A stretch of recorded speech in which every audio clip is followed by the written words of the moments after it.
Alex Will 64 back at it again. Wholography, ether-ins.teachable.com for those courses or whatever. And today need to speak on some astrology stuff because astrology is mainstream nowadays. It used to be something that you saw, you saw in a newspaper, dealing with your sun sign or whatever. In a like a teen magazine or the newspaper, and it gave you like a daily horoscope for all the Pisces of the world, Gemini of the world, Leos of the world, Scorpios, Sagittariuses, and whatnot. Don't feel bad if I didn't say your zodiac sign. Again, ether-ins.teachable.com for those courses. And as an astrologer, you probably know that I do it. You're probably somebody that's even watching me. You got a birth chart from me before. I've been doing this for 8 years and going and counting. You know what I'm saying? Some months after that, 8 years. Got into it actually because I used to be in a official course for with uh, about to say Reverend Dr. Phil Valentine. And from one of those conversations I had with him, that's how he didn't give me any information on the astrology itself. Sometimes you just need, or I ain't gonna say you need, but when you meet up with people who've been in it longer or just been in certain subjects long, I ain't gonna say astrology, but just the subject of consciousness and spirituality and all of that. He kind of gave me the green light to go ahead and do it, and this was like 8 years ago. So, um, superficial astrology that you see on your social media websites, tarot card readers giving you astrology information, sun sign level astrology where people think they're experts just because they know the sun sign of people and think that certain sun signs don't go with other ones as far as like relationships and friendships is concerned. Making these memes online about who's the freakiest zodiac sign, who's the most attitudinal zodiac sign, who's the most combative and abusive zodiac sign. And this it really does kind of like start the debate on, or not even the debate, just the bickering back and forth about which one of these astrology signs is better than the rest of them. So what you have out here is what you call astrological gangbanging, or even on a lesser note, astrology. Have you ever been discriminated against because what I'm saying you're a Virgo or Sagittarius? Sagittarius, they be catching a lot of heat and flack from people. I don't know what's up with that. But we're going to explore that today, and why you should beware and be careful about any of these interpretations, especially on a superficial level of just your sun sign, because you are not merely your sun sign alone. I don't know who told you that all your identity is wrapped up in where the sun is on the zodiac. You know what I'm saying? Um, your chart is so much wider in scope than where your sun sign is. You know what I'm saying?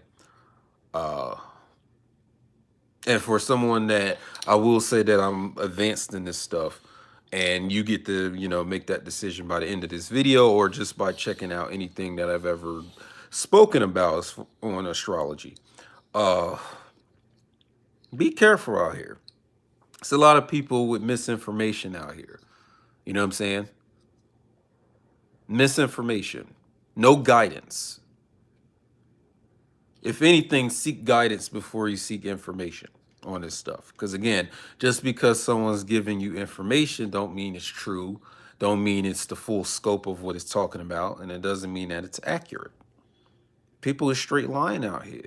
So they'll say anything for a sale or just to make it seem like they know stuff. Come on, be more discerning. Because I was just dealing with some woman before, you know, maybe it was like it was like last month, which is like maybe few weeks ago. And because I was a Pisces, you know, my sun sign is in Pisces, I wasn't compatible for her. Or I wasn't, you know, someone that she would pursue romantically because my sun sign is in Pisces, right?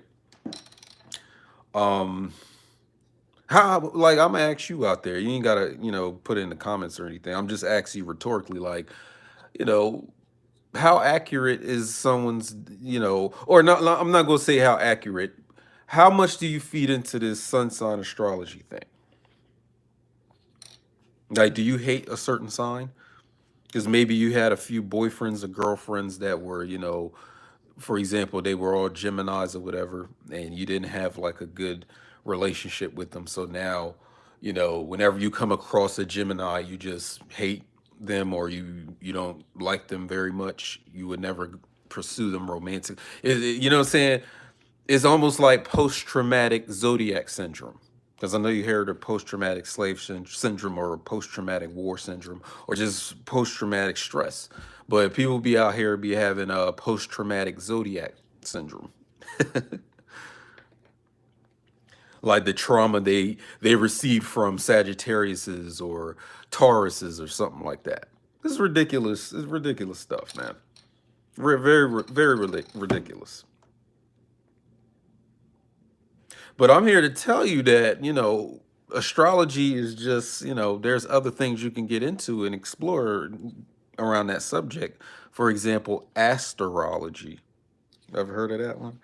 Astrology, and then also cycleology. We're going to explore both of those and see if we can come to a better understanding and a greater meaning and a wider scope of what astrology is. So, but when it comes to astrology, basically you're studying cycles. You're studying thematic cycles. Thematic meaning of themes or dealing with themes and themes and cycles. So as long as you are operating on the level of time, there will always be cycles, and those cycles can be charted. They can be detected. They can be identified. And once you have identified these patterns and configurations of the cycles, you have astrology. You know what I'm saying? Knowing your cycles. There's people who don't know their cycles very well. And if you apply know thyself, you know, going all the way back to, you know, ancient Nile Valley civilizations and beyond, and then all the way up to these times, you know thyself is the most important order of the day. So, what better to know thyself fully and completely by just studying your cycles, like the things that you do repetitively, whether you do them repetitiously within a day or within a week or within a month, within a year, within every 10 years, every century, every millennium, because the cycles get larger and larger and larger, you know what I'm saying? So there's things that you experience repetitively within just a day's time. Like, for example, your breathing is a cycle. You know what I'm saying? It's a cycle that you're not always even conscious of or aware of all the time. You're just automatically doing this breathing, and it's a cycle, right? Because it's an inhalation, exhalation, and you're doing that in a cycle. You can also look at that as kind of like a pendulum swing too. But you know, these are your cycles. Do you know them? So you sitting here getting your astrological information from people that don't even know their own cycles. Yeah, they know their astrological placements because you can just go to, like, you know, any of these websites and put in your birth date, time, and wherever you was born, and then they can produce a whole chart, or you know, you can see your birth chart right on, you know what I'm saying, within a couple minutes. Anybody can do that. But who's going to really do a self search and a very like a thorough self study to know their cycles? And you can do this without even having to look at your own astrology chart. This is just you being meditative and contemplative of the things you do on a regular basis in cycles, right? Do you know your cycles? Because if you don't know your cycles, you don't even know how you turn. Ain't each man and woman child a universe? You know what I'm saying? to kind of make it seem like I'm a 5% nation member or Nation of God's a Earth member.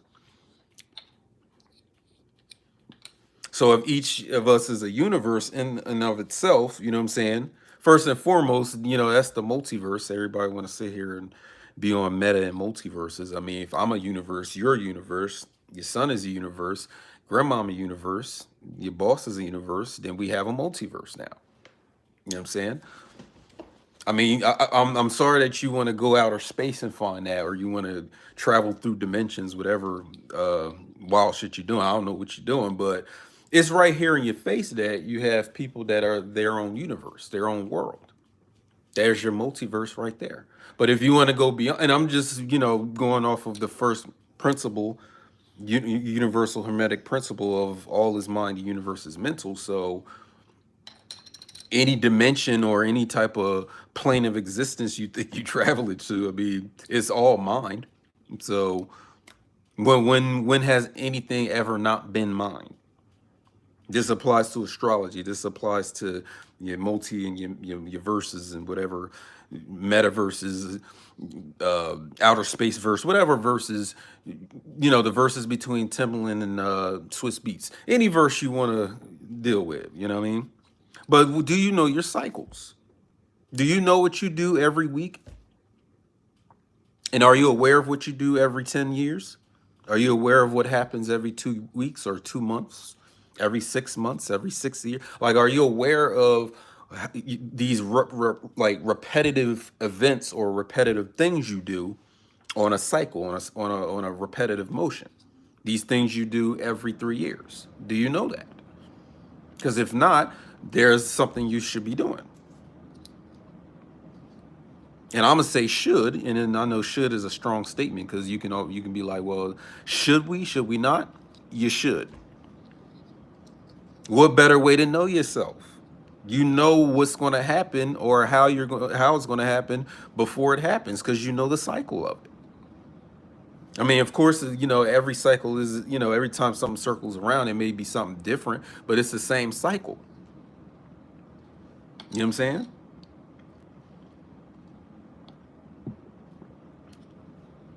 If you're a woman watching this, don't you know your menstruation cycle, right? Your menstrual cycle. You should. How you in your 30s and 20s and 40s and don't know your cycle? You know when it comes, right? When the blood drip, And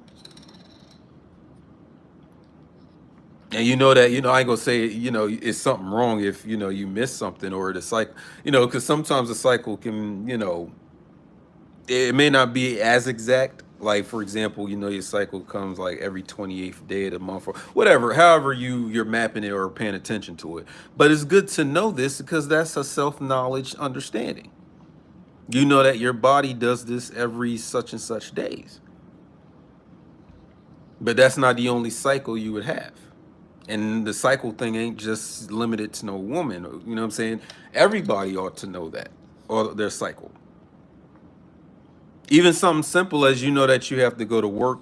If you're someone who has a 9 to 5 job, you know that you get up every day around 8:30 or 8 o'clock, and every 9 o'clock throughout the weekday you're supposed to be at work. So that's a cycle that you've entered. So be there 8 hours out of each day of the week and such and so forth, right? That's a cycle. But we talking about more subtle and not so obvious cycles. Like, for example, you know, perhaps you come across a certain woman every 3 years. It's the same type of woman, but you come across her every three. It's the same chick, different name, different face, different body, different location, but it's the same. She's the same woman, same spirit, and it happens on a merry-go-round, a Ferris wheel. Like, are you aware of that? Because you can predict when something happens. Like, why wouldn't you want to be prepared and have a prediction for what can happen? You don't even need tarot cards and all that stuff. Just know your cycles.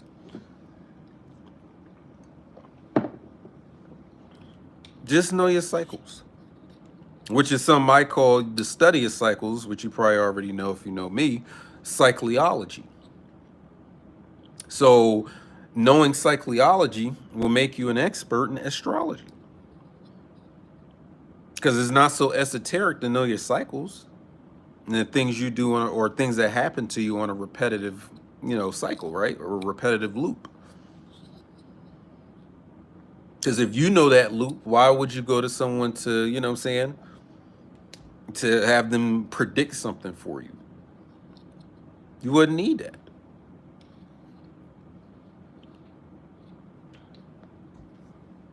Like, for real, do you know what you do every 3 weeks or every 4 months? Like, are you aware of that? Because when you get into astrology, that's something that you can track, knowing about transits or whatever. Like, like planets that, you know, within the astrology, if you know about planets, planets are the agents that do the work within the astrology chart.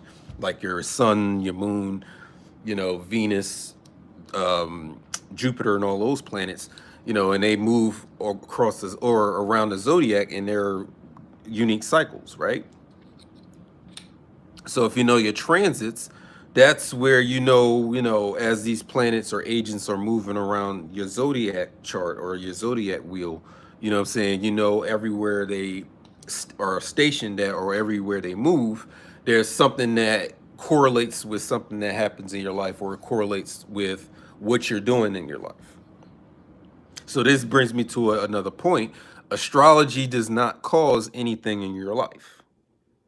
Doesn't cause anything. It's an indicator of the causes of things.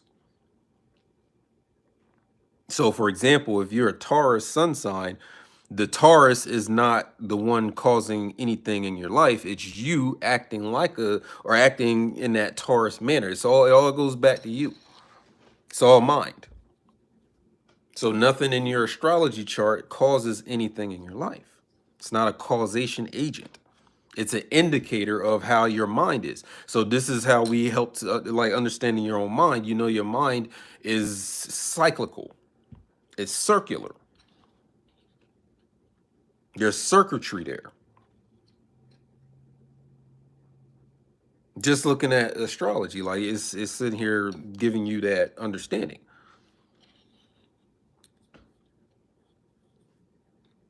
So you got people out here that practice magic, they practice any type of occult stuff, they do all this stuff, but don't even know they cycles. And you're hitting them up for expertise. And this brings me to another point. I keep seeing people who think they are beyond their, what the astrology is indicating in their chart. Like, for example, they feel that they're not affected by, the stuff that their chart is, indicating. You know what I'm saying? Like, they think they can go beyond the transits or beyond certain cycles and it's like, well, the proof of you in the cycle, we see that you're doing this thing in a repetitive way. Like, you're not beyond that cycle. Anything you do repetitively, whether it's within one day or within a whole span of 100 years, you know what I'm saying, or 50 years, you're still within that cycle. You're doing things in a repetitive motion. That means you're not really beyond what the astrology is actually showing in your chart. Because it's easy to say, oh, I can go beyond, what my astrological cycles are showing. But then it's like we look at your behavior and the things you do, and then the things that happen to you, and it proves something otherwise. So that's a warning sign or a warning for anybody. You know, stop thinking or believing that you're advanced at a certain level, but you're not. It's okay to be, within these cycles, but it's all about trying to be aware of them.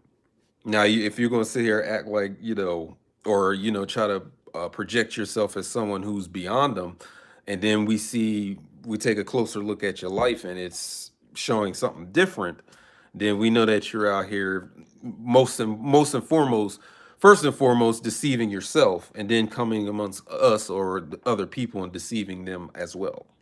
You know what I'm saying? But what I really want to touch on is because aster means star. So even when you see the word astro or stellar or constellation or aster. That all means star. But even on a more depthical level, it means burn or burning one or shining one or something that's on fire. Look it up. Just do the etymology on aster or star. Aster means something that's burning, and burning giving off light. You know what I'm saying?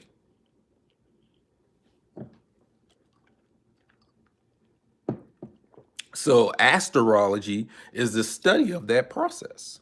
And is that process, like for example, when you look at stars in the sky, like just on some physical stuff, what is it about the physicality of that star that may give or shine light in the occult arena or esoteric arena? And that's what the astrologist or someone that deals with astrology would want to study.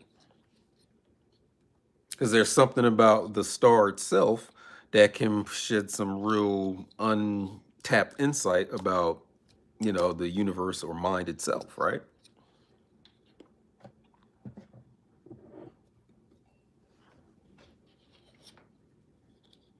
So you go from, being so-called influenced by the stars to actually going on the path to actually becoming one. It's a different approach. Because you can spend your whole life sitting here studying astrology and never move on that stage of development towards being the actual star. This is something that I spoke about in certain videos concerning the star larvae hypothesis. Some of you may know about that, those videos, but what about your own development? I mean, every time the nighttime sky comes, when it's nighttime, you see the stars in the sky. Why are they there? What's the point of them being there? Have you ever looked into that? And this is going beyond astronomy. We're going beyond astronomy. We're dealing with astronomy because astronomy wouldn't be separate from astrology. It's a branch of it. You know what I'm saying? Or a certain way of looking at it. It's like a subcategory, right? Because a lot of this stuff of what we're talking about, astrology, magic, all this stuff, there's people out there that are highly skeptical of what we deal with over here. So they don't really believe in metaphysics or spirituality, supernatural. They don't like, they're too skeptical and too empirical or mainstream scientific to really branch out and look at these other types of academic subjects. And I'm gonna call them academic because there is research and um, writings historically and ancient about the stars. You know what I'm saying? Even if you go into certain mythologies, like for example, especially the Greco-Roman mythologies, you deal with something called catasterism. And catasterism was the process of taking a person, a creature, a thing, or whatever, or object, and the gods, the Olympian gods, or just gods in general, placing that entity in the sky to be a constellation or a star. And that was, and if you like read deeper into it, more depthly into it, you'll find that that's really the goal of any being on Earth is to become a star.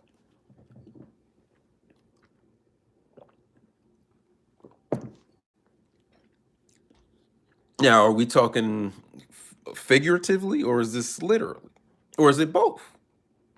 And that's, if you want to study astrology, that's something to know. Because you think about, what's the point of you coming here physically? Like, what are you here to do? What are you here to accomplish? Is it just some human things you want to do? Like you want to, by the end of your life, you want to be a millionaire, or by the end of your life, you want to have all the women? You want to own land? Like, what's your point? What's your telos, for example? Like, what's your telos, your purpose, your end goal of your existence? You know what I'm saying?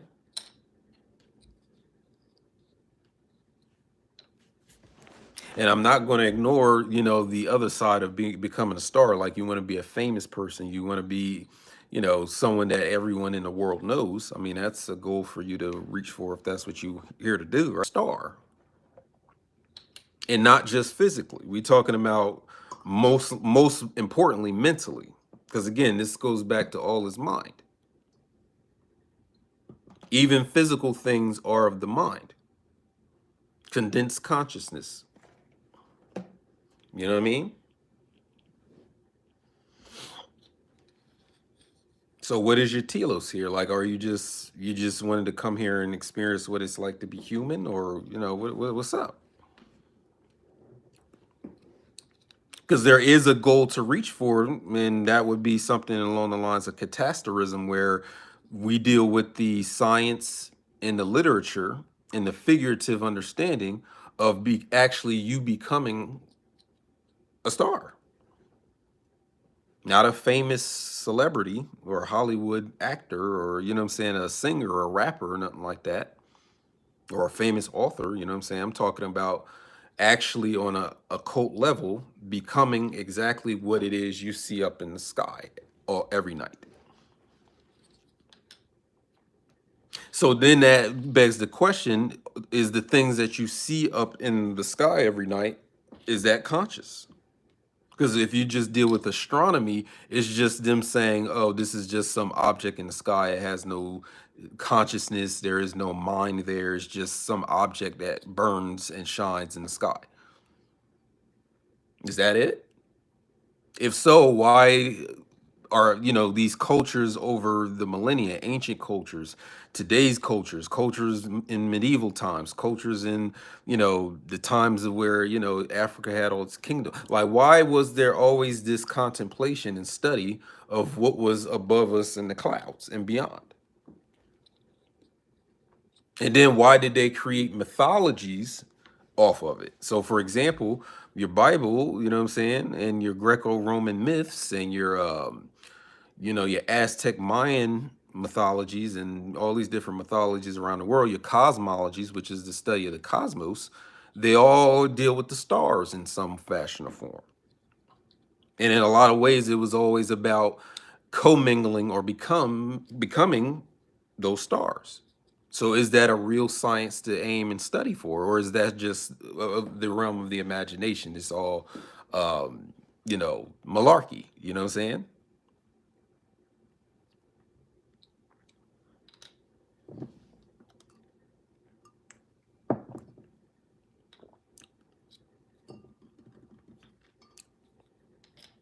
Because there's even this what's the guy name, Santos what's his name, Mr. Astrotheology. He's on YouTube. Because when I first got into consciousness, like he was someone that I was always watching his videos about, astrotheology, where if you look at the Bible a little bit closely, you'll see that there's a lot of astrology in it. I mean, with the whole, like, for example, certain themes like five loaves of bread and two fishes, like what do you think is being spoken about? Or the man who pours the water out of the pitcher. Like I just secretly talked about three different zodiac signs. The two fish being the Pisces, the loaves of bread talking about Virgo, and then the man with the pitcher of the water talking about Aquarius.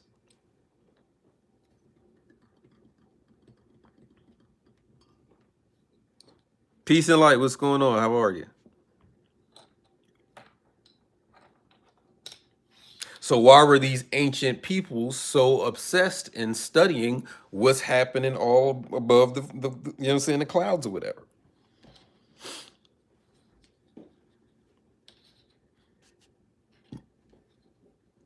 Because what happened with astrology is the same thing that happened with alchemy. They took the esotericism out of it for the masses.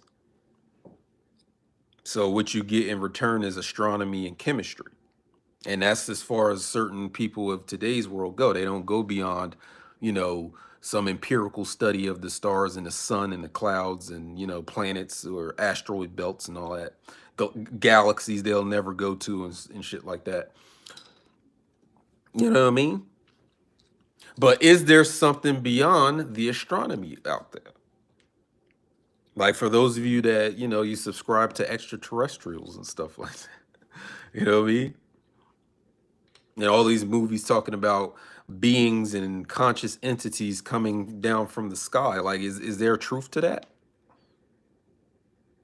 Is that based in fact, or is there something about that that needs to be studied?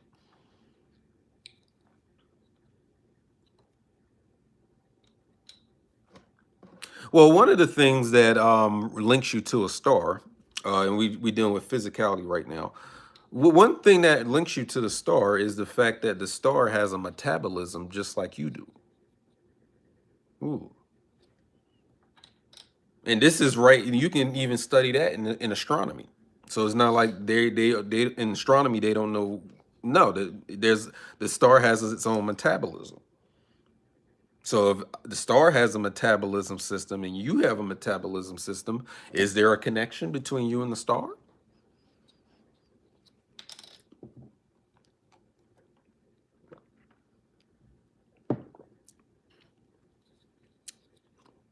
Is there?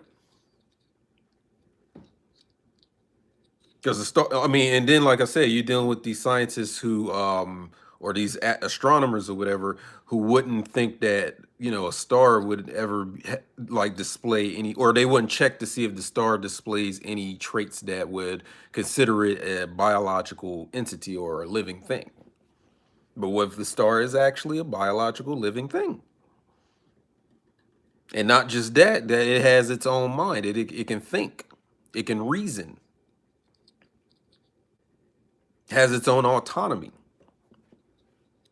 It does things consciously.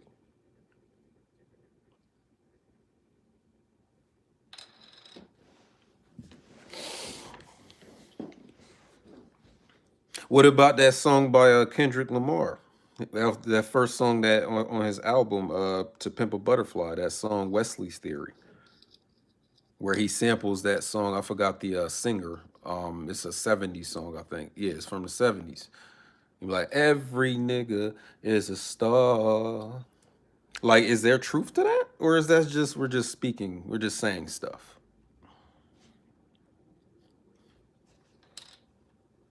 Some of y'all may say that you from the star Sirius or the Pleiades system, the Zachariah Stitchin book lovers, um, that you say you're from a certain star system.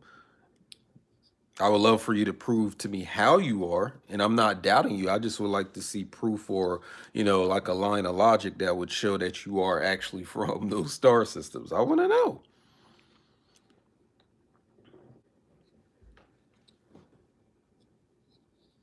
Is every person a star? Are you a star?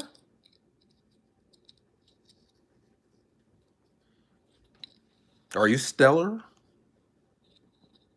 But now let's get into more figurative stuff. Like, what does it mean figuratively to say that you're a star, right? Because star often in our culture, it has its own like meanings and stuff. Like, for example, um, 5-star hotels, 4-star, 3-star. You know what I'm saying? Well, you about to go to Atlanta and you don't want to spend that much money, you might have to go for a 2-star apartment, or excuse me, not apartment, a 2-star hotel room, right? But if you don't mind spending that bread and you know what I'm saying, you want high customer service, you want that luxurious suite, you're gonna get a 5-star. In the army, they have stars. Like you have a 1-star general and goes up to a 5-star general who only, I think, if correct me if I'm wrong, but a 5-star general only answers to the president. Or if you see someone singing at a concert, you know what I'm saying? They did singing, and then the critics give or the critics say with the concert, they give the singer, they say that the singer had a stellar performance. So when you say stellar, that means they had an excellent, remarkable, outstanding, fantastic performance. It's stellar. So that gives a meaning that when it comes to stars, it has something to do with having the highest rank or the highest position, highest quality than anything else. You know what I'm saying? So do you believe we can ascend directly into a star or more stages of metamorphosis in between? Well, that's what I'm getting to. So you kind of beat me to the punch there. because that's what I just said, right? I was just talking about metabolism.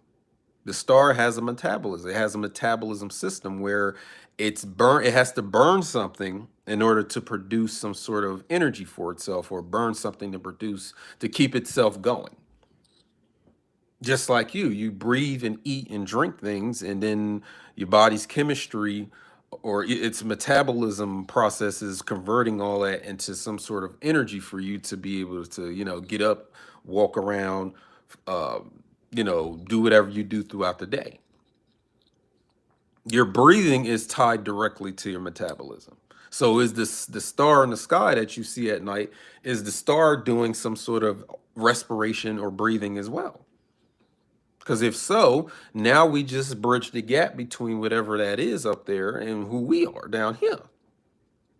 And now there's some practical weight between, or practical weight of what you're reading your sacred texts about stars. Like how July 4th has really nothing to do in its, original form. It had nothing to do with Independence Day for the United States. It had everything to do with the flooding of the Nile. That's why it was celebrated like that time around July 4th. That was a flooding of the Nile. That's when the Nile River over there in Africa, saying, it would flood up and it would be abundant in water. And that meant a very prosperous year for that civilization because they had all the water that they needed to, for agriculture and whatever. You know what I'm saying? And it was celebrated each time.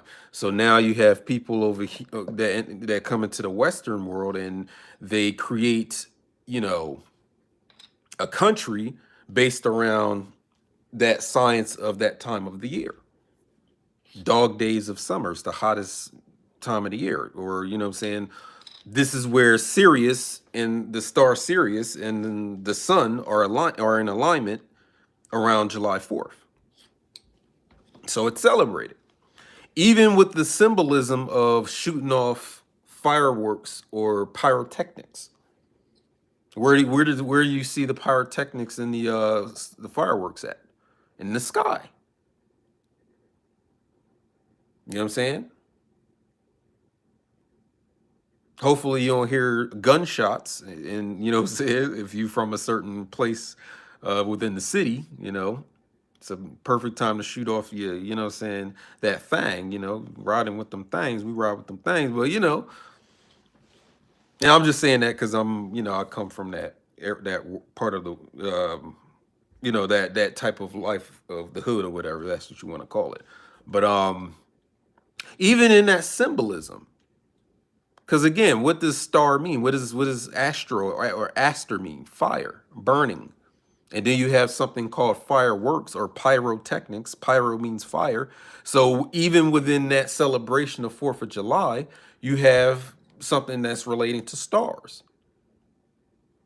So make the connection. See, I'm all about holography. I'm all about holism, where we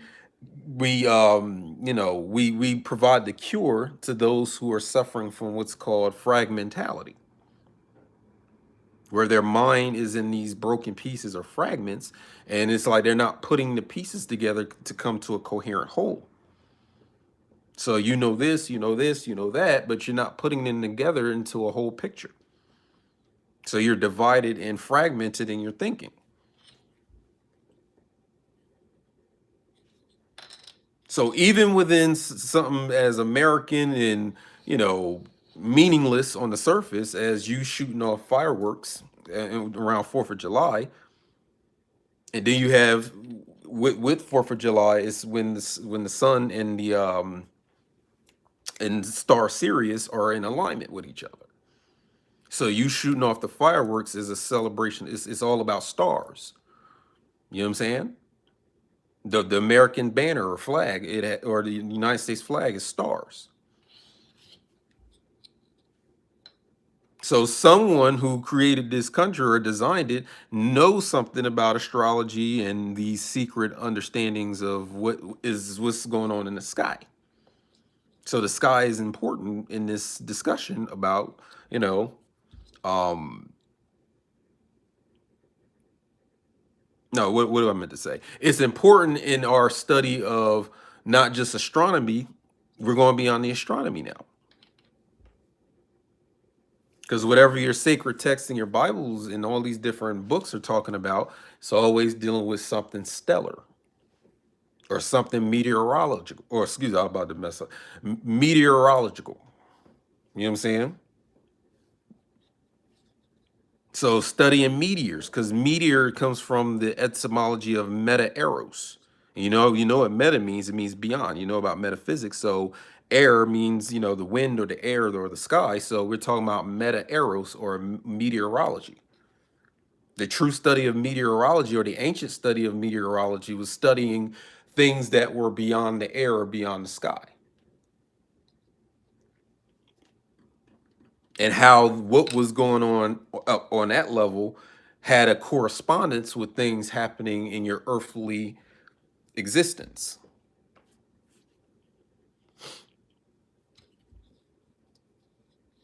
Because I know there's people out there, maybe you watching this, you probably believe in extraterrestrials and aliens and outer space stuff and all that. But we are a little bit more practical when understanding that when a meteorite hits the Earth's surface or strikes somewhere down here on the Earth's surface, if you study that meteorite and you take a microscope to it, you'll find that it's teeming or it's loaded with microscopic organisms, living microscopic organisms. Yeah. Because if you find a meteorite on the ground, you can sell that for loads of money just because of what's inside of the meteor.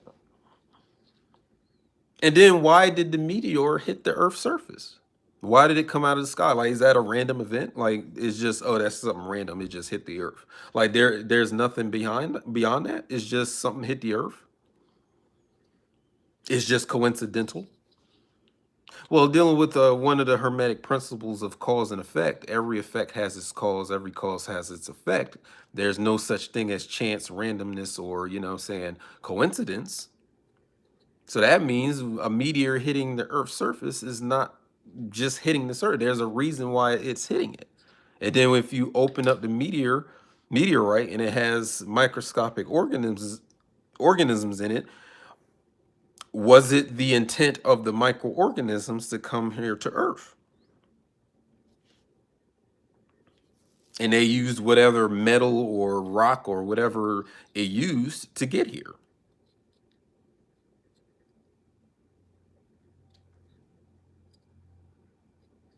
Because then we would have to ask, well, are the microorganisms conscious? And if so, is their consciousness below ours, like less than ours, or on the same level as our consciousness and thinking, or is it beyond our level of consciousness and thinking?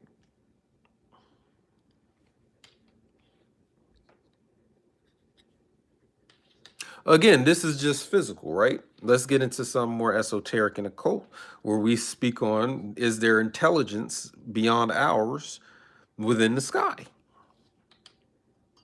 Because again, we deal with the first principle all is mind, universe, mental. So again, no matter how far outer space you think you can go, or whatever other extra dimensional entities you want to deal with, or whatever, it's all mind. I have not run into anything that contradicts that statement of all is mind, universe is mental. I haven't into anything like that yet.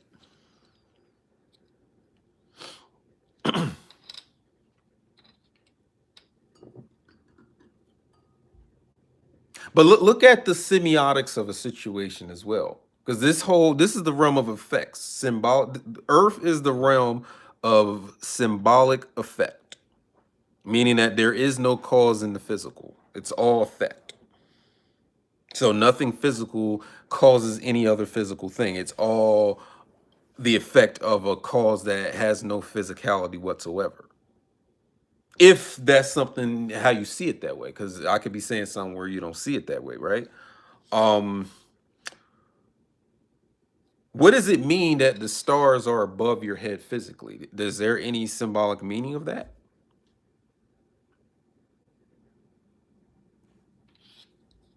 Like, what does it mean in the mind that a star is above your head?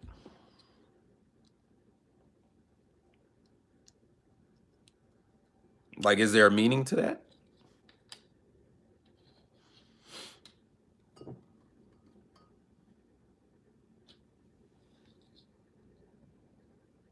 So, for example, if you upped your metabolism, the rate of it, you increase the rate of it, does that move you closer to becoming aster?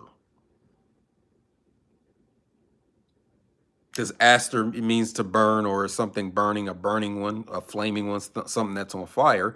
And knowing that your respiration and your inner metabolism deal with creating that fire, if you increase that rate of fire or rate of that rate of metabolism, does something change? Does something happen?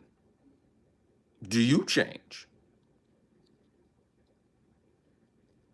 And is this metabolism beyond you just, trying to lose weight? Like, you know how they deal with metabolism in terms of, you have a high or a low metabolism. So if you have a low metabolism, you don't burn calories as fast as someone who does. And they make the explanation of, if you're someone who's overweight or, what I'm saying, obese or whatever, it's because your metabolism is low and it's not burning, the food or the fat in your body or the food that you ate. You know what I'm saying? But what if you increase the rate of that fire or rate of that conversion going on within yourself? And again, is that just purely biological and physical, or does that have semiosis to it as well? Does that have a occult meaning to that as well?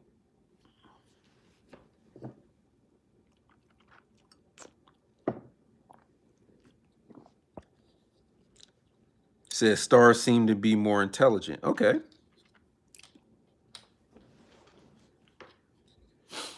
Because again, I beg the question, or the question I want to ask is, is there something occult about the stars?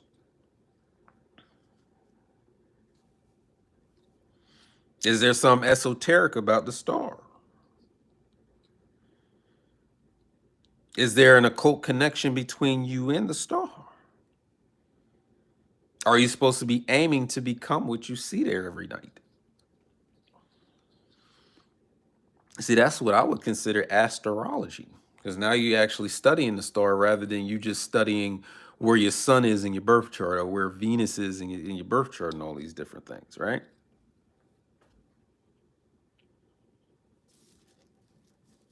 Because, like I said, I don't have to make a claim here about anything. Like, if you're sitting here doubting what I'm saying that I'm asking questions, and you actually kind of learn better if I ask you the question rather than me telling you what I think is, because then you can come to your own conclusion or your own made up mind about what everything is, rather than me just telling it to you or someone telling you. Like, what if I ask you the question and it leads you to your own answer?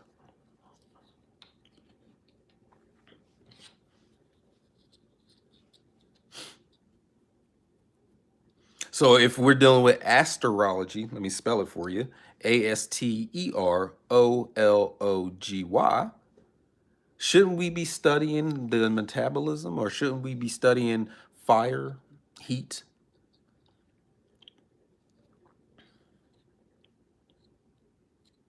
Because it would seem that the star is burning much brighter, much hotter than you and I down here, right? Or the level that we burn at, right? And again, this ain't just physical. We talking about what is the semiotic understanding of something burning or something being on fire or being lit or lighted. Okay, so let's go to the video I put on my this very channel where where the video is titled "Knowledge equals light equals one." So is the shining of a star symbolic of how bright it is mentally or consciously? So not just focusing on the light we can see with our eyes, I'm talking about the other side of the light, where we're talking about knowledge, consciousness. So is the light you give off, or the heat, or the fire you're giving off, indicative or like indicating how much knowledge you have?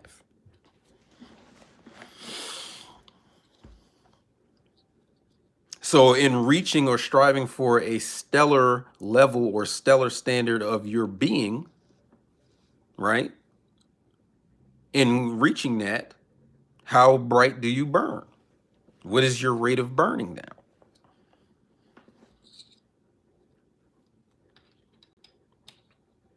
So figuratively speaking, if I say you're on fire, that would most likely mean in this context of gnosis and Gnosticism and all that stuff, it means, to what rate, what is the rate of your knowledge? Like, what is the degree? There go that word, degree of your knowledge. Because heat has its degrees, so does knowledge or education. Like you go to school and you get a degree in doctor or dentistry or whatever. You know what I'm saying? So is the true degree based on how knowledgeable, or how, you know what I'm saying, how bright you are in that field, or in that knowledge? And is the stars a symbolic understanding of that? Said to house planetary systems and ecosystems take a lot of energy. Okay. You said to house planetary systems and ecosystems take a lot. Gotta explain that one. Or give more context of what you're saying. Um, so like I said, if you was ever lost about what you're supposed to be doing, or what you are to strive for here in your human state, or in your state of you being this biological thing, is the stars there to remind you what you're supposed to be aiming for.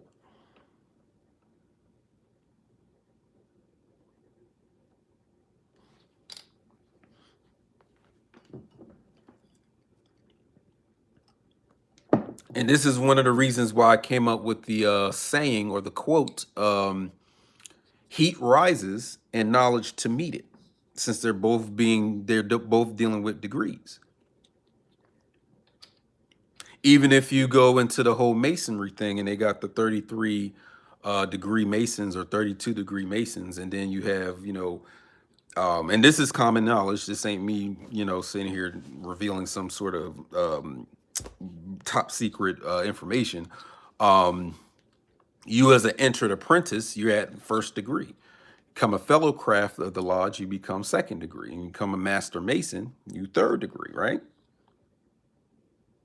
So what do you have to do to go from you being a third degree master mason to you being a 33rd degree mason?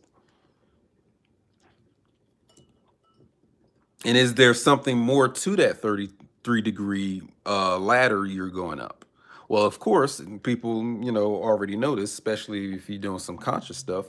We talk about the spine, right? Because the spine has 33, vertebrae in it, 33 bones from your neck to, starting from the base of your spine, in your back, all the way up to your neck.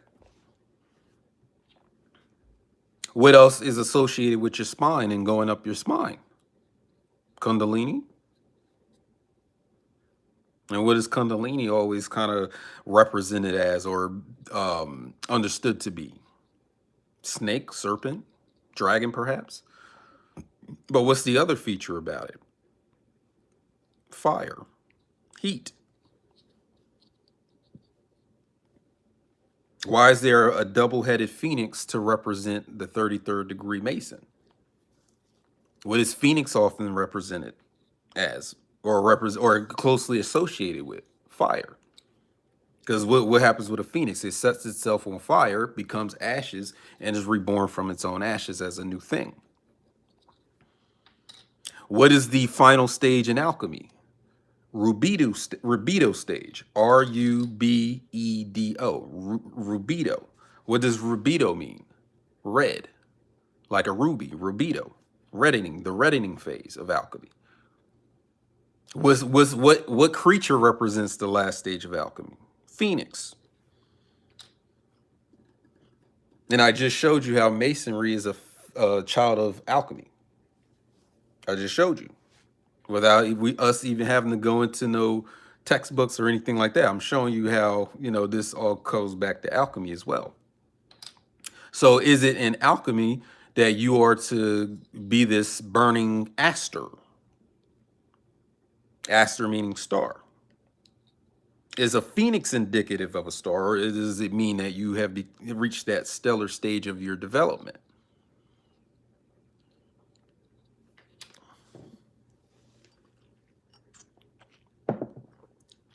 So you could be stuck on the, sun sign astrology all day. You can sit here and be like, well, Gemini and Sagittarius don't mix, or Pisces and Pisces and this is a random sign, Aries don't mix, or whatever.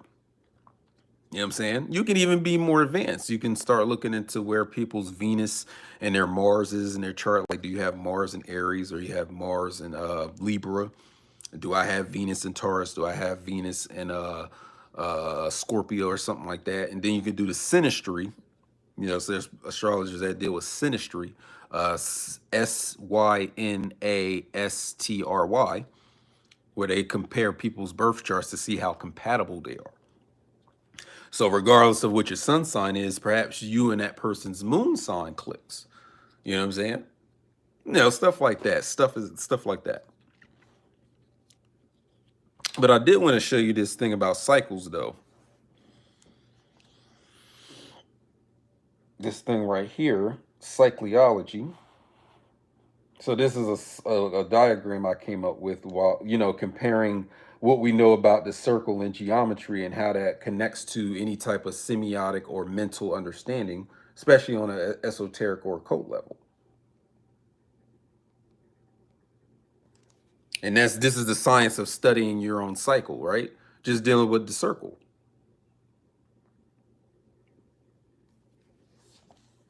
I'll put a link to this when I re-upload this video, because when you do a live stream, you gotta you gotta go in and tweak some controls so that it could be immediately available for rewatch.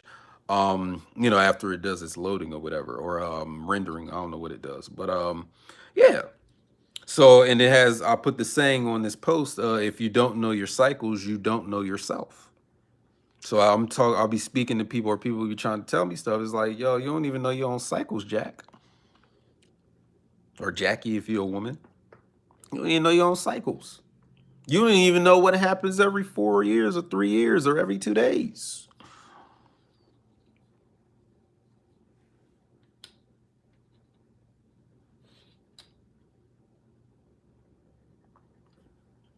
Get to the root of the loop.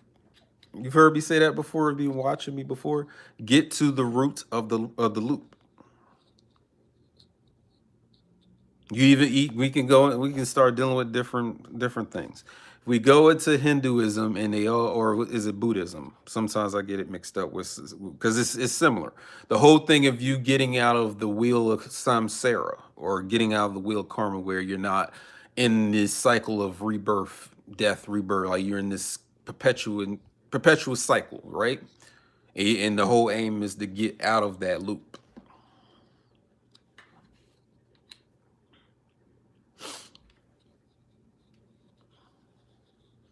Because your loop can be a noose, and you can be hung by that noose. You can be hung by your own cycle.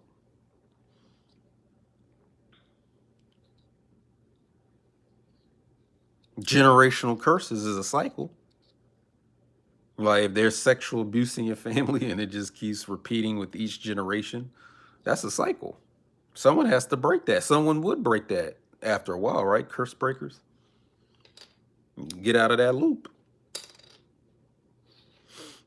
And not all loops are bad. Not all circles or cycles are bad. Like, for example, like me being or talking about discipline. So that's a cycle that I do. That's a mindful cycle that I'm a part of, that I put myself into. Meaning that there are things that I do and, participate in throughout or each day of the week. And it's a cycle. But understanding that it's a cycle that I am aware of and in control of or on top of. You know what I'm saying? So it's a mastery of this cycle. So the discipline becomes a cycle where all other detrimental cycles are, first and foremost brought to the surface of my awareness or brought to my awareness. And then I get to decide, is this cycle something I want to keep riding on, or are we going to put it into it or replace it with a better cycle?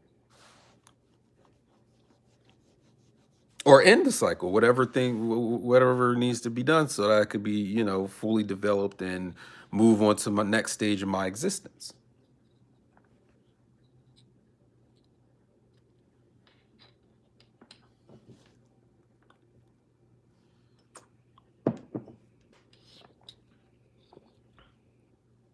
Are you that?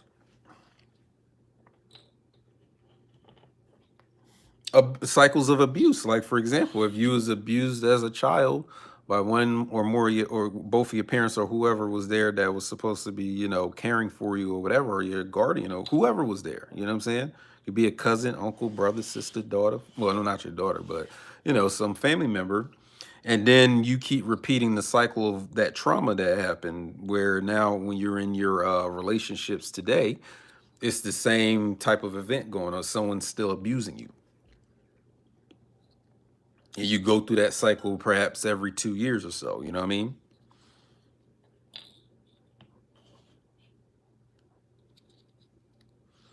Knowing that, those first 7 years of your life, which is also known as your moon phase of your life, because that's where your comfort zone is fully formed by the time you reach age 7. You're going to have that comfort zone for the rest of your life until you do something about it. Um, that sets the stage for these cycles to occur, what you're going to be comfortable with. There's people that, yeah, they get abused, but it's a comfort zone for them. So though it hurts, though it's, messed up thing that they're going through, it's they're comfortable with it. It's tattooed into their mind. It's something that they can't escape because they won't try to escape. It's comfortable for them. Just because it's, fucked up, or if it's something that's detrimental to them, does not necessarily mean that they're aiming to end it or be done with it. No, they could be just like that for the rest of their life because they're comfortable with it. But this is one of the reasons why you want to know your cycle, so that you can know what you repetitively do to yourself, or what you repetitiously do to other people, or what repetitiously happens to you, so that now you can do a self exploration to find out what agent or what cause is perpetuating that. And you can stop it, you know what I'm saying? Or, rectify it. Because in alchemy, they have the saying vitriol, which is visit the center of the earth, and rectifying what you find there, you will find the philosopher or the hidden stone. So there is a rectification process, in this alchemy too. You're going through like stages of correction. And part of those stages of correction dealing with your cycles. Like, which cycles are you going to keep or discard or improve on, you know what I'm saying, or just simply stop.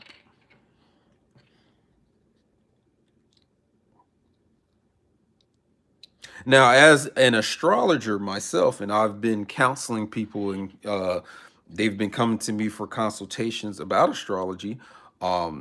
This is something where I say it would be more effective than you just, trying to find a psychiatrist uh, or a psychotherapist. Like, is the psychotherapist or the psychiatrist helping you to understand your cycles? Like, as soon as something happens to you that stresses you out, and then you run to do the drug that you abuse, that's a cycle.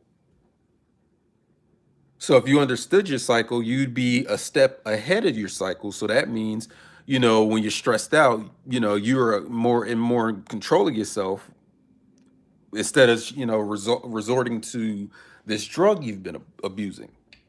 Understand your cycle first.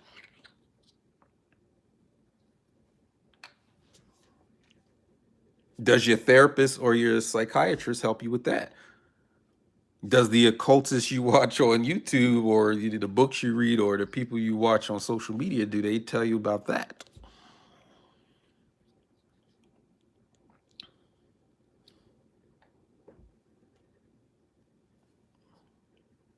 Do they?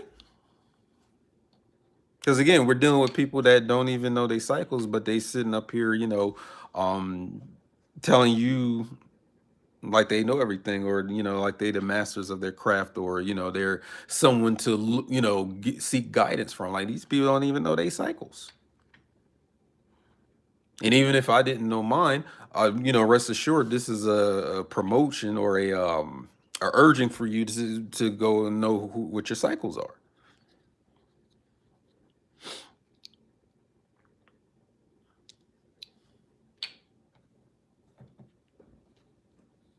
One of the best ways you could do that, like I said, I have my own course on this stuff, dealing with emotional baggage. I have that mini course for free, and I also have the inner work suite, where it's all about dealing with your cycles from a schema perspective.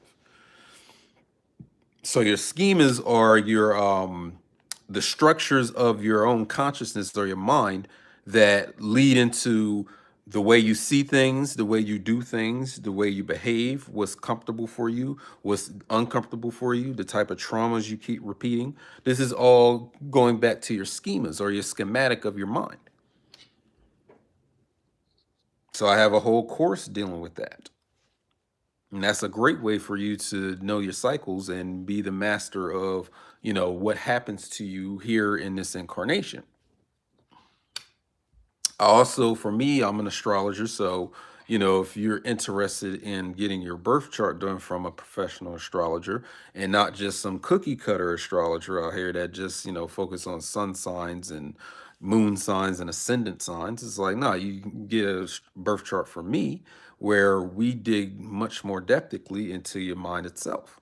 Because think about what a birth chart is. It's like a recording of your timestamp into this incarnation. So why did you choose to be born at this particular time and place? You know what I'm saying? Why? So we look into your birth chart, we can look and figure that out. Why weren't you born 2 days before? Why weren't you born 2 days after? Why that date? Why that time? Why that hospital? Or if you know what I'm saying, you was born at home, why was you born at home and not in the hospital? Because these things are symbolic of your own intent. Because again, you could have been born a week earlier, not the day that you was born, right? Why was you born on April 24th and not March 11th? That's what we looking to find out. Because your birth chart will kind of reveal that symbology, or that information, if you're looking at it correctly. And as an astrologer, that's what I would help you do. You know what I'm saying? So you can check that out at my ether-ins.teachable.com. And what I'm also looking forward to do, for those of you that are interested, teach you how to become the best astrologer, or astrologist, or cycleologist out here. Because again, it's a lot of superficial, um, um, you know, just real surface levels contemplations of this stuff. You can go much deeper if you so desire. You know what I mean? This is what separates me, like, what I'm saying, what I know is, it separates me from anybody else in this astrology thing. There are so many nuances and secret understandings that really kind of come with you being meditative, and you doing certain discipline works and certain things that gives you insight into that birth chart, like no other type of insight, or excuse me, no other type of astrologer. Because most of the time, an astrologer is just pulling from what he saw on, or what he or she read on a website somewhere. You know what I'm saying? As opposed to somebody like me, who really, digs in and looks at certain arrangements. Like, you have to have like definitely a working knowledge of geometry to be able to really read a chart. And the whole point of it is, again, self-knowledge and you knowing your cycles. That's what I would help you do as an astrologer, is help you know your cycles. And you have a greater advantage in life than anyone else. You know what I'm saying? Because you know yourself that well. You know what I'm saying? You know your loops, for example, your loops. Do you know your loops? The things you do without you even being aware of the fact that you're doing them. Involuntary things. Like, for example, your heart is beating right now. Are you aware of it? Was you aware of your heart beating, or your breathing, or the hair growing in your pubic area? Like, was you aware of that before I alerted it to you? No. But it's doing things without you having to be consciously aware of it.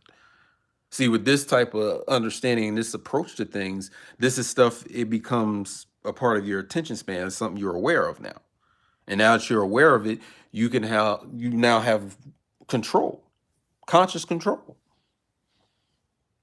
Instead of just living out some involuntary automatic existence. That's what you call a master. Mastery over self.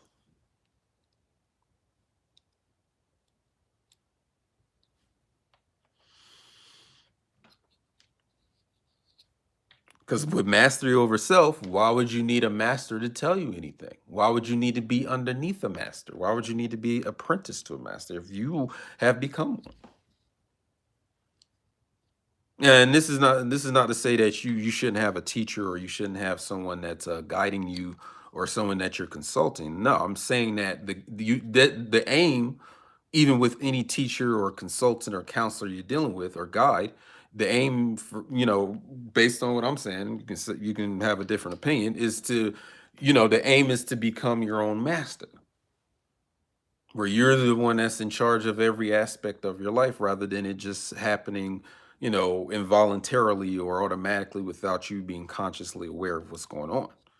Is this not about the striving in the acquisition of knowledge? Know thyself.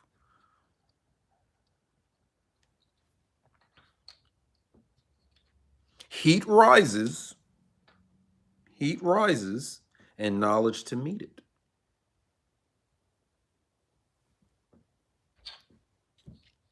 That's why I'm striving to be on fire. A self arsonist. I'm setting myself on fire, figuratively, esoterically, occult. And then one day, perhaps I'll be like that shining light in the sky. You know what I'm saying? Or shining lights in the sky. I'd be on that level.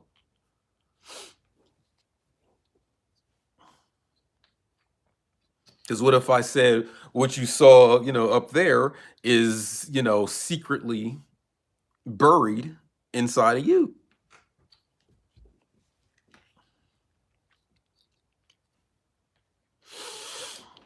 What if I told you that?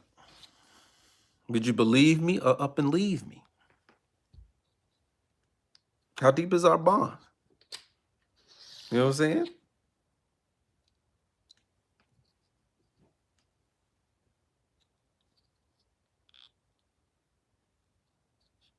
Caterpillars have the potential to become butterflies, but that doesn't mean every caterpillar will be a butterfly.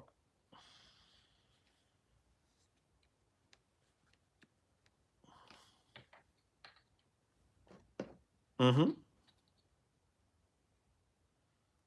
Because then you have people that sit here and debate on, does the phoenix exist? They'll debate that. That's a fantastical beast or creature, but not understanding that we dig deeper into what that is actually talking about. We looking at the principles that, or the principles and the themes and the functions that the phoenix represents. So whether or not there's an actual fucking phoenix bird, what it does exist for sure is all the qualities, virtues, and principles that the phoenix embodies and represents within the alchemical work. And as an alchemist, you become a phoenix. In ancient time, like you are a phoenix person, because that's what you're striving for. And then you actually become that. You become the Christ. So you can consider me a Phoenix person, like I'm a Phoenix man. That's what I do. That's my work.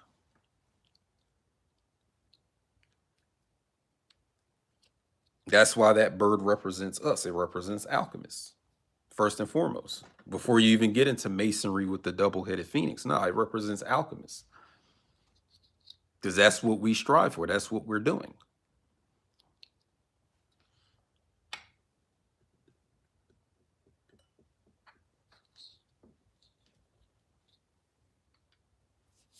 Yeah. So going back to the birth chart, it's a hot thing now. Everybody's getting it. Everybody's reading it. Many people think they're experts on it now. That's what we look for. That's what we're looking at your birth chart for, giving us an indication of why you even chose to exist at this point in time and space.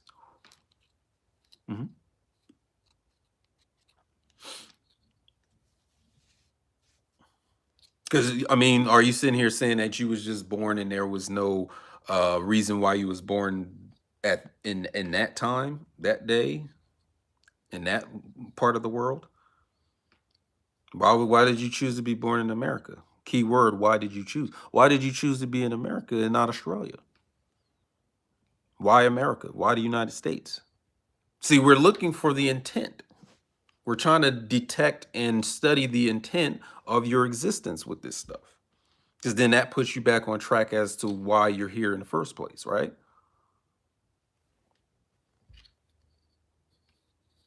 Purpose. That's why we also study teleology, the study of purpose, the study of the end goal, the study of the reasons why anything is or anything will be or anything was. To be more specific, ontological teleology, existential teleology. Like, why do you exist? What are you existing for? Your birth chart can shed some light on that if you study it, right?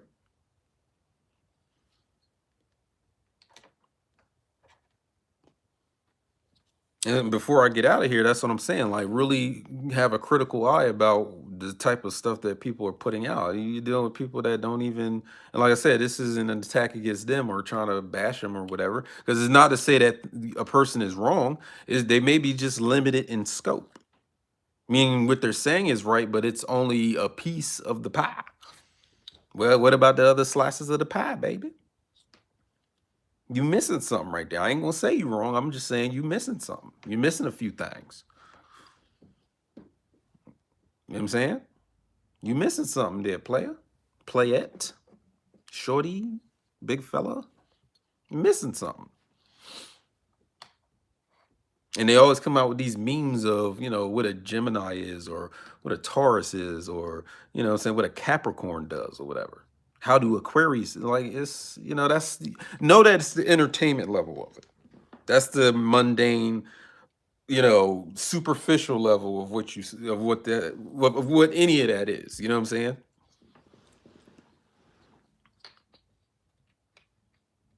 And I made this prediction before. I'll say it again. We're going to start discriminating against people based on their sun sign rather than their ethnicity or anything else. It's going to be your sun sign. Like you probably out there, you're a Taurus, and you're going to discriminate against Capricorns for some reason. You ain't gonna deal with somebody because they Capricorn. Not because they black, not because they light skinned, not because they're old or because they don't make as much money. It's all because they was born in the season of Capricorn. That's why you don't mess with it. You don't deal with them. Or you be like, oh, my dad was a Pisces, so I'm not going to deal with Pisces anymore because I had a bad relationship with him. Post-traumatic zodiac syndrome.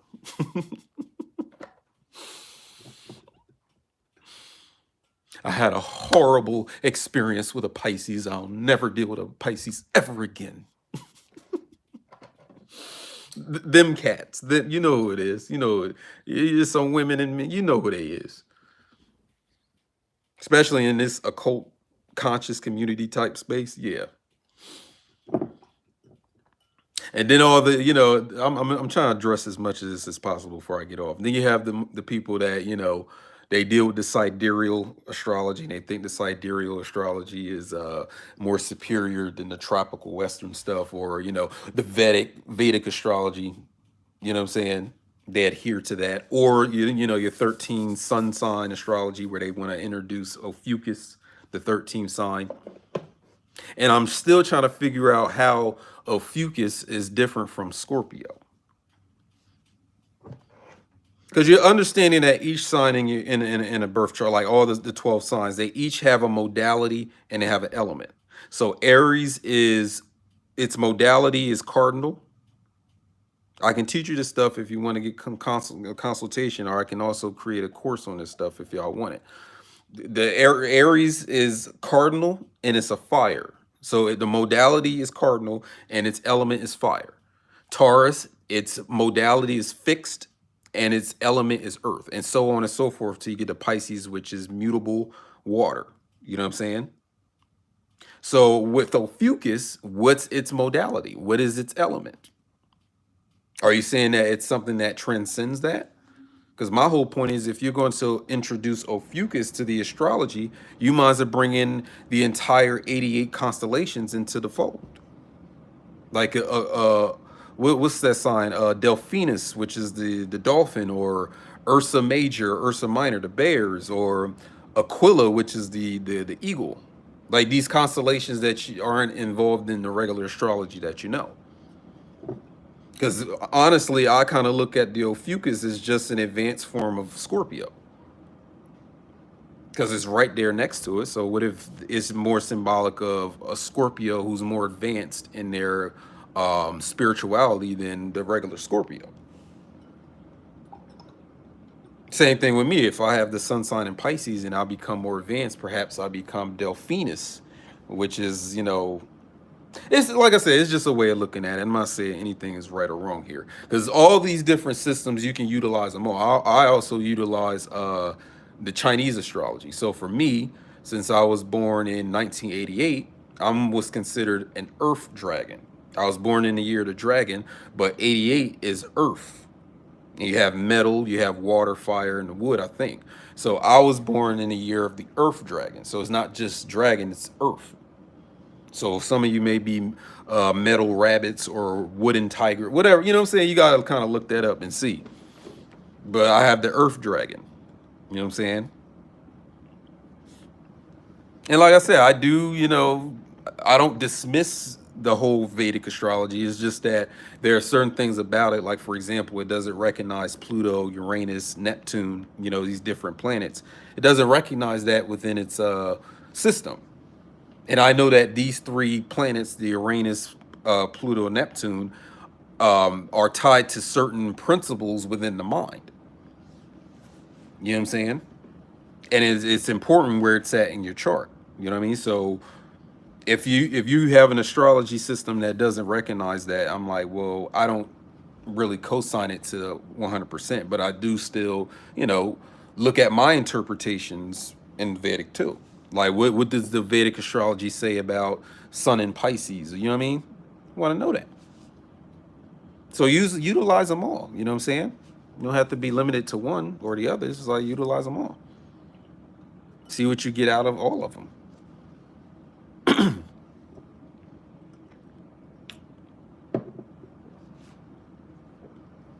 And a lot of this stuff, before I go, I'm trying to get out. Before I go, intuition is important in this astrology too, or shall I say a form of divination where, you're getting information or data about something that's not of the normal means of getting it. Like, for example, somehow something without you having to read a book about it, have someone say it to you, or get it from a YouTube channel or something like that, or online somewhere. You just automatically know it for some reason.